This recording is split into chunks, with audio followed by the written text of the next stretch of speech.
But when it's working well, and that is the end of the game. There is the final whistle at the Gallagher Stadium, this Enterprise National League South match.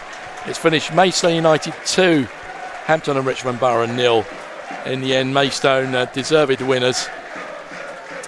And they could have been 3-0 had they taken their penalty in the first half. The goals from Dion Moore and the second one, which came later on in the second half, have made it 2-0 to Maidstone United. They get their first 3 points of the season, and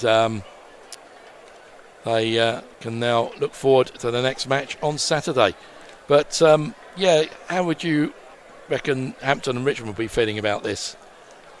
I think they've had quite a good game, but they had half an hour when they were the dominant team. So the 15 minutes up to Gilbert missing the penalty, all Maidstone. Yeah. Then they suddenly realised, hey, this is serious.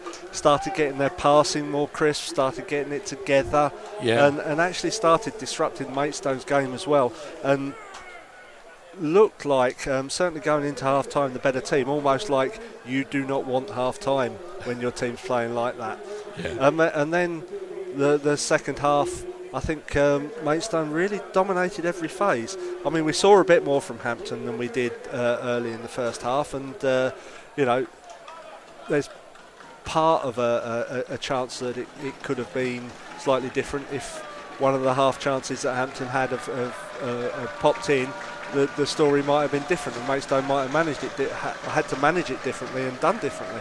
But as it stands, 2-0 is often the score tells the story of the game, and I think 2-0 to Maidstone does tell the story of this game.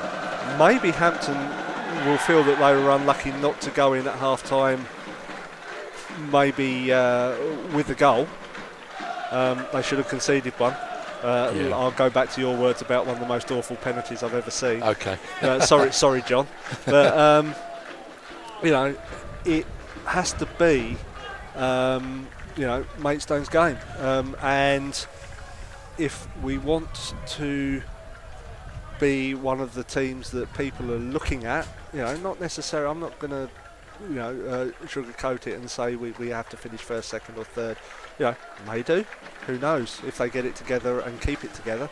But I'm not going to say that we're going to finish first, second, or third. But certainly, if we want to be one of those teams that people are scared of coming to the Gallagher and we get points and people are scared of playing us, we need to put sides like Hampton away. Well, the Stones now travel to Totton on Saturday. New boys, of course, in this league, but they've had a pretty good start, although they were losing earlier tonight. I haven't seen the latest score tonight, but tough prospect perhaps. Perhaps, or maybe the bubbles burst. Certainly I remember when we first came into National League South, after having won the Isthmian League with a really decent team, we definitely strengthened, and we found it really, really difficult. I remember a game against Ebbsfleet here when it's kind of like, not to say wow at watching Ebbsfleet, never want to do that, but wow if this is the standard we've got to reach. And Totton may well have been finding that out. Absolutely. Perhaps had the easier games. Got Torquay tonight, and again, I don't know what the result was, but one would presume that Torquay would have played that one out and finished off with the 3 points. But certainly, without having seen the game, I would think that Totton would probably be looking at and thinking, right, we now know what we've got to do. Whether they do it by Saturday or not is going to be another matter. And of course, there's Lenny Holden's performed really well tonight, but on balance, I think if Harness is fit, he might get his place back. I don't know.